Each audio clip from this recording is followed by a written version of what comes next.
Are you looking to establish a food forest in your backyard? That's what we've been doing for the past year, and I want to show you guys what our food forest is looking like today. It is early April right now, and so everything's really starting to come up and start to bloom. So let's take a look at what we got. First of all, hi to all the new people out there. My name's Lane Fornerat, aka Lane Vids. This channel is all about building that backyard food forest so that you can get some good, delicious food, hopefully organic, good stuff for your body type of food. And if you're interested in that, you might want to consider clicking that subscribe button. So the first thing that comes with building a food forest and establishing that food forest is you have to have good soil. And to have good soil, I'm a firm believer in composting, so you want to have good compost to add to your plants so that they can really get all the vitamins and nutrients that it needs. And so I have this Yimby tumbling composter right here. I say this every video, I'll link it up down in the description below, but it is an awesome little tumbling composter. It's inexpensive for what it is too. They do make some other more awesome ones online, but this is the one that's been getting the job done for me. I got good compost down there. We got some heat in there, which is good. Looks like it's breaking down. It's pushed down a lot. And then this side's still breaking down as well. Actually, I watched a video the other day about a guy who buried corn cobs in his garden, and over time they kind of broke down and whatnot. And he was able to just crack them really easily. I think there's a corn cob in there. I've been saying for the past 2 videos now that I want to go through and kind of clean this thing out, and I want to dump it over into the compost pile and just kind of see what it looks like and kind of get my hands into it and feel it, and then hopefully use it since we have so much growing over there. But like I said, Yimby tumbling composter, linking it up down in the description below. You guys can go and check it out. Also got my helper here today.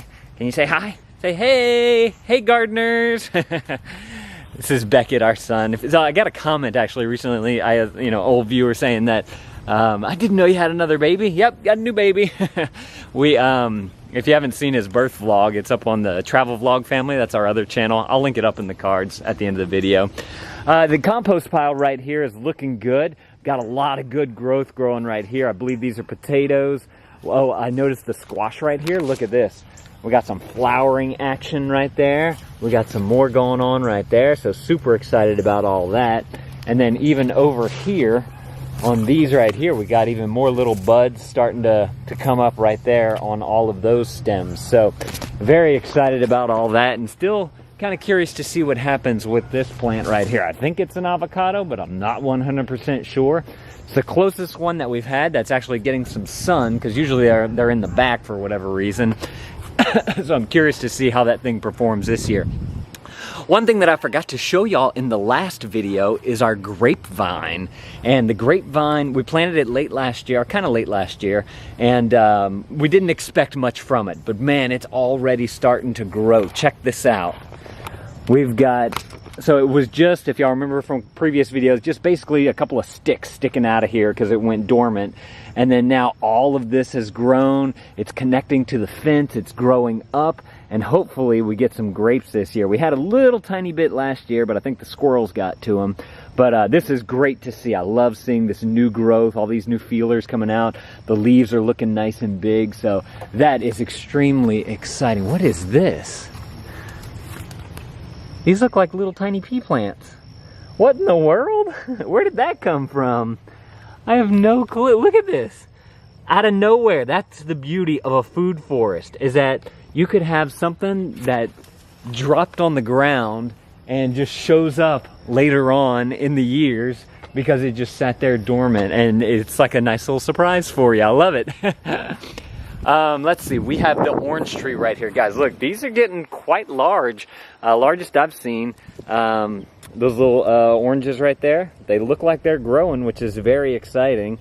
Because this tree, like I've been saying, has not been very good for us, but it seems like this year we're actually going to get something from it. So that would be super awesome. Can I get a thumbs up? You guys like oranges? Give me a thumbs up if you like oranges. How about that? And then we have this other little box that my wife planted right here, and we have carrots and spinach growing in here, and the spinach is in the middle, and then you have carrots, a little companion planting right there. These carrots tops seem to be getting nice and long, which is great We might let a couple of them go to flower, I'm not too sure, so that we can attract some insects to it. But that's looking really great right there. I'm liking the way that this is turning out. By the way, if you guys want to check out any of the things that we've used to build our food forest, I'm going to link it all up down in the description below. You know, just some of the tools that we've used, fencing, staple guns to create trellises and whatnot. We've done so many things, I figured that I'd make a little resource for you guys down in the comments below. Blueberries are looking very nice. They're getting nice and big. It's just a matter of waiting for them to turn the right color so that we can start picking. But those are looking really beautiful, and I'm excited because I love blueberries. Do you guys like blueberries? Let me know that down in the comments below. What's your favorite fruit that you guys know how to grow? Let me know that down in the comments below. Oh, excuse me, gotta show y'all this. We have some pea plants. I've been showing y'all the pea plants. Look how tall they're getting, super tall. It's probably knee high on me or so. But check this out. We got peas up in here. Oh, I'm excited about that. We love eating peas. So we got one right there, and we got a couple more right over there. And yesterday, Krista, my wife, picked quite a few of them as well. So the pea plants are already producing, which is so exciting. And they're getting super tall. Look at this guy right here, almost to the top of this fence right here. Again, this is that wire fencing that we use as a trellis, and we just stapled it to here with a staple gun. And it's held up so far for at least a year or so, and it works really, really well, so I can recommend that. Also got some more companion planting going on here with the carrots and the spinach right there, and some more carrots. That's a pepper plant right there. Not really doing too much anymore. A couple of pieces of fruit on there. The pepper plants in the back, though, have been doing really well. Over here we got our comfrey, which is a great pollinate to bring pollinators to the yard. Really liking that. It grew back, and it's grown back bigger and better. And then we have our mint right here, which is looking great as well. Actually tasted some of that not too long ago. It tastes really good. If you guys like mint.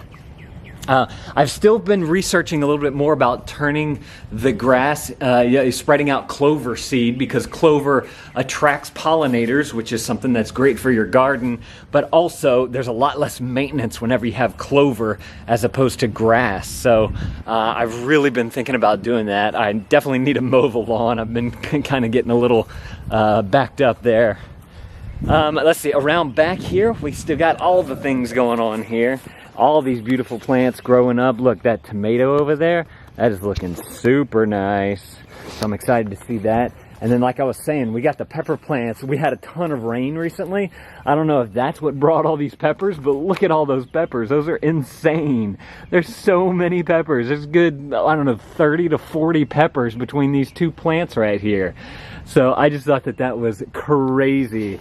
How many peppers that we are still getting from these pepper plants. And then not to mention that there's also these right here. Look at all these. This is insane. I can't believe we're still getting this many peppers. Look at all these right here. Look at all these peppers. Where did these come from? It's like they just sprouted up out of nowhere. And then mixed in with there, we also have the some more pea plants. These haven't produced anything yet, but they are getting tall. I believe they're still trying to get to some sun. This back area doesn't get as much sun as the front area. And then, but this pea plant, they're growing. Like I said, they're growing because they're searching for the sun. And this one's made it up top above the fence. So we got some nice strong stalks on that one. Very excited about that. Look at this, more peppers. Look at all these peppers. They just dangling there. And then we got, look, this pea plant right here got kind of an arc going to it, and it's searching up top the fence for the light, looking good. Some more pepper plants, and then look at this passion vine. It's kind of going nuts. I think we're cutting it back here soon, but all these little buds are going to be passion flowers, which is this right here. They're really pretty, which is super cool. And then what's even better is that there's actually something called a passion fruit. So you get to, if that ever makes fruit for us, I can show y'all. Well, there's 1 year where it started to make fruit. I think this year we might actually get some fruit just because of how big the vine is getting. But this is all passion. This is all from one stem. And it goes like all the way up into there. Y'all see those feelers up there? That's all passion. So it's just growing like crazy right here, which is super exciting. And then look, this is that tomato plant that I was trying to show y'all right whenever I got back out here. It's got a couple of flowers on it, so hopefully this does a little production right here. That'd be super cool. And then there's also, I don't know what all this green stuff in here is. We kind of need to go through and look at if we want to keep any of that. This looks like, I don't know what that is. We also probably need to get our cucumber seed into the ground in about a month or so. So that'll be exciting. We picked up the trellis. Remember, if y'all remember, this tomato cage fell over, and so we brought it back up, and we just decided to drive some stakes into it to keep it up, and that seems to be working. Well, look, we're already getting tomatoes. Look at that. Look at those beautiful things right there. These are Mexican midget tomatoes. Best tomatoes ever. I love them. They're like nice and tangy. Oh, look, there's a ripe one right there. Let's get it. Let's get it. Right there. Oh, what do you think about that, little man? Does that look delicious? Huh? Does that look delicious? Oh, it's a tomato. Yum. I'm gonna eat it. Mmm. Mmm. That's the best. There's another one down there, man. We need to come pick this vine a little bit. But look at all these tomatoes. Can y'all see all those? There's about 5 right there, a couple right there, a few up there, right in there, right over there, right up here. Got some right there. This thing is exploding. So I'm super excited about the tomato plants there. And look, more peppers. We got peppers all over the place. Peppers everywhere. Y'all need some peppers? And then up here in the front, the poor little apple tree. I don't know if anything's ever gonna happen with this apple tree, but it's still just a stick in the ground, and it's got these few leaves on the ground right here. Still kind of seeing what happens. This is the Anna apple. Still trying to see what's gonna happen with that. And then we have our blueberry bush right here. Another one. This one's looking very nice. It's always good to have more than one blueberry bush so that the pollinators can cross-pollinate. So that's the reason why we used to have 2 azalea bushes right here, and we decided to pull those up and put blueberry. 1, because they attract pollinators. 2, because it actually gives us food. And 3, we didn't really like the azalea bushes that much because they would need to be replaced. So we decided to go blueberry style. So that's a look at the food forest. If you guys are liking what we're doing here, make sure to click that subscribe button if y'all want to learn how to establish your own food forest. And if you guys, like I said, are looking for the tools and the things that we have used to create our food forest, like the Yimby Tumbling Composter or the fencing over there, I'm going to link it all up down in the description below. Y'all can go and see what all we've used, and maybe you can find something that will help you to grow your garden or your food forest. Thank y'all for watching. Say bye. Say, hey, go watch my video. I made one on the travel vlog family of my birth. I'll link that up right up there if you guys want to go and check that out. All right, y'all. Thanks for watching, and keep growing stuff and composting your stuff. Bye.